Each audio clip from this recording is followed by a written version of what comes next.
So, well, like most of us, I'm on a parent.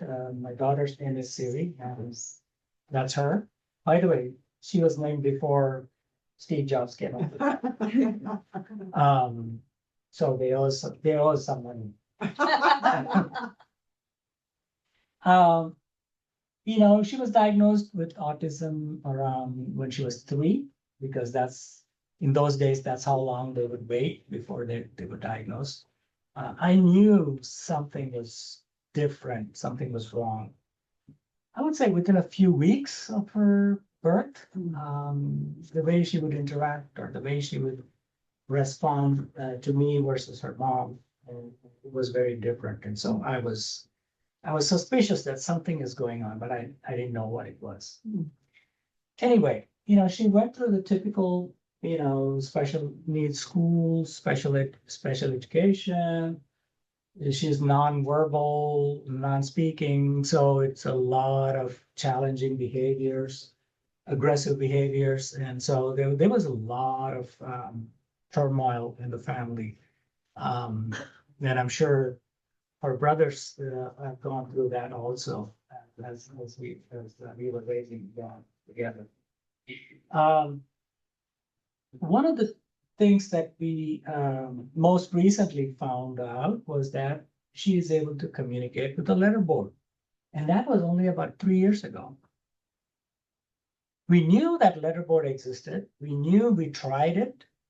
It didn't work when she was, around 10 or 12.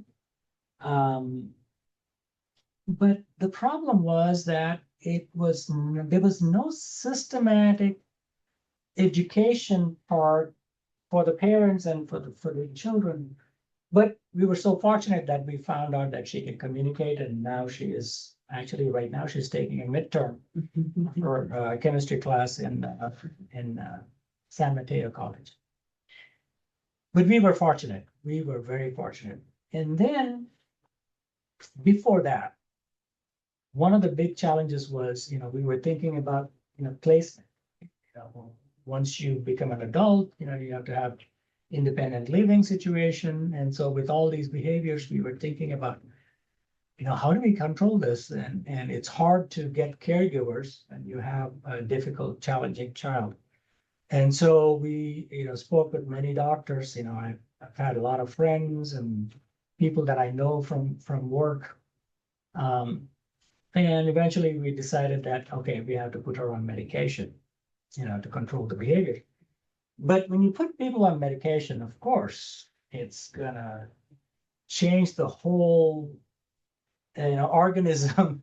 And you see these new side effects. One of the big side effects she had was where she started gaining weight, a lot of weight. And so much so that we were worried that, that this is not going to stop. And so one of the things we started was an exercise program, and this was a group in Dublin. And they said, yeah, we train people on the spectrum with exercise. Okay, let's try this. And that thing really worked. And this is intensive exercise. It's not just regular, she would cry initially, but she never said that she didn't want it to go. So we kept going. And, this is circuit training, weightlifting, boxing, and all of those things. We found out that her behavior started to come under control. And we were able to wean her off of medication totally. And she lost weight. And so that's when I started thinking, how do we scale this exercise thing into something more predictable, more easier to, because these are very specialized coaches and they're expensive. And so that's when I was working on my other company. I, retired from clinical practice and was working on Innovator MD. That was my first startup.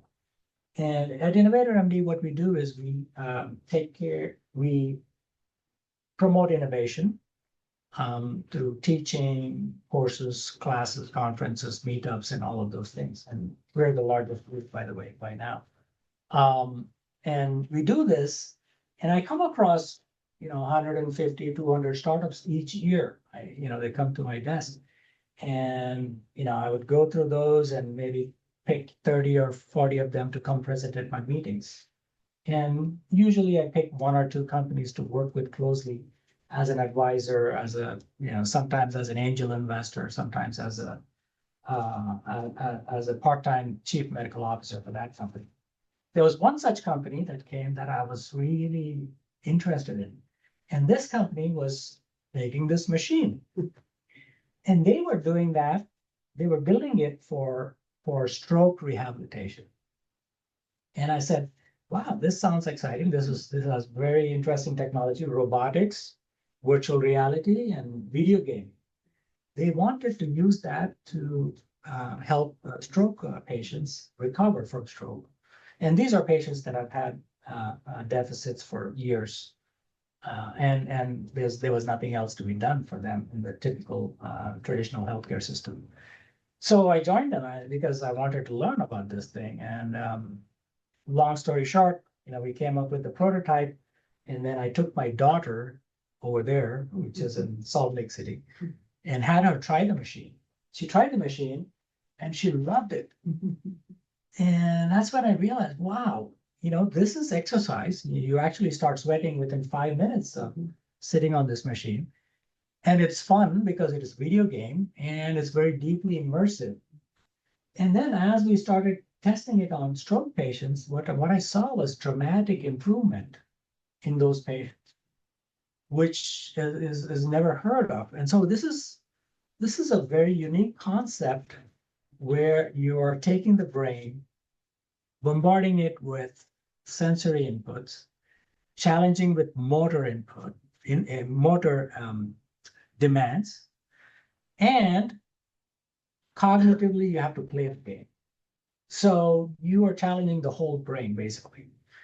And what we have noticed is that, so the hypothesis is it will create neuroplasticity, where it bridges the gaps wherever they are. And I've noticed stroke patients patients that could not speak were actually getting language back. Although there's nothing about language here, there's no speech therapy, there's nothing to do with that. And so this is a totally innovative, new kind of thinking where you can repair parts of the brain without actually working those parts. Whereas the traditional system is, speech therapy is you keep doing the speech exercises, and physical therapy is, where you keep doing the treadmill and all those things. So that's when I got really excited, and I licensed that technology, and I'm spinning off Sirica Therapeutics. Right now we are raising our first trial, and we want to bring that technology to the Bay Area. But what it taught me was that suddenly I started seeing all these gaps, and that's how I got into the innovation space in autism, and started, other startups started coming to me and saying that, hey, can you help us do this? Can you help us do this? And then I started thinking, wow, and we need to do something about it. And so this is part of that understanding, what the needs are, where the community is, and what are the challenges, and get these experts to come and talk with us. This is a little bit about myself, innovator and the helpers community.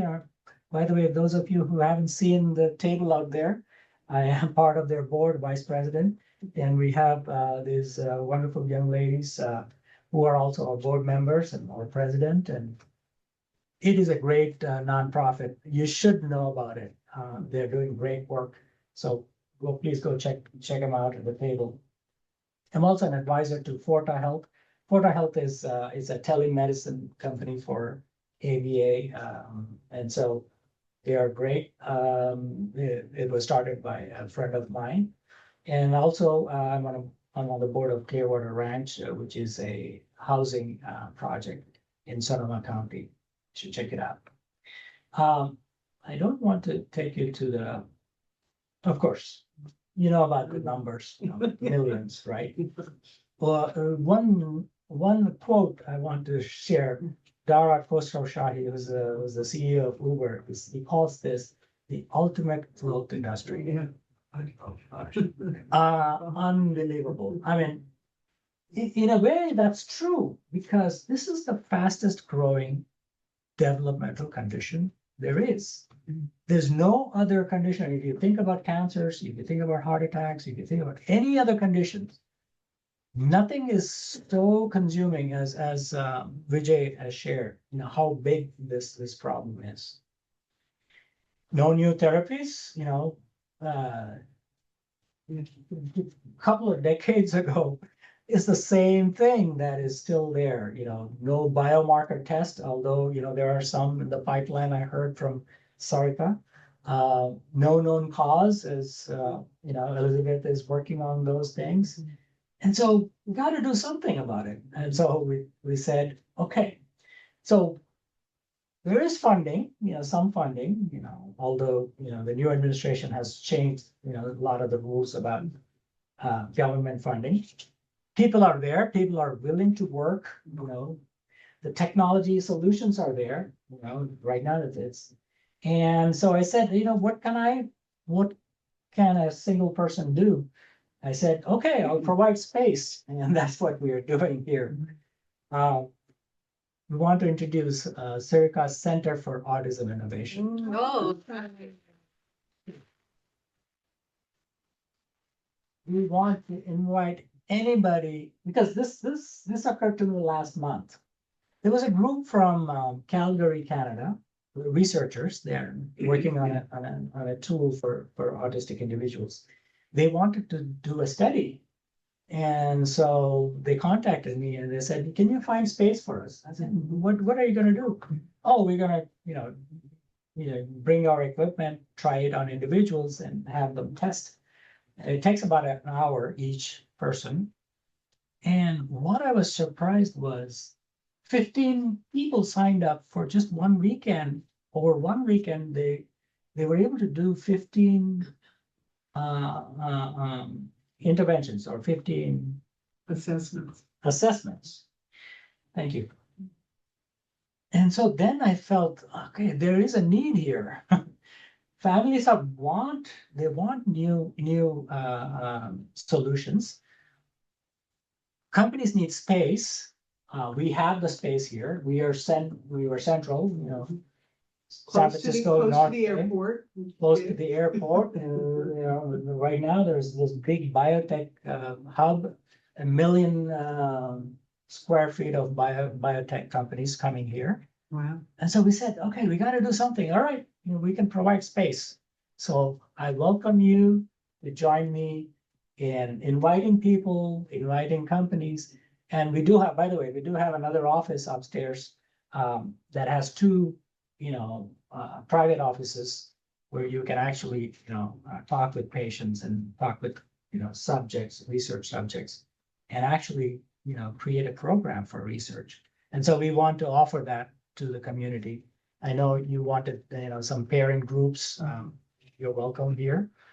This space and space outside, we can get that for you. And that's our exciting news from me today. That's great.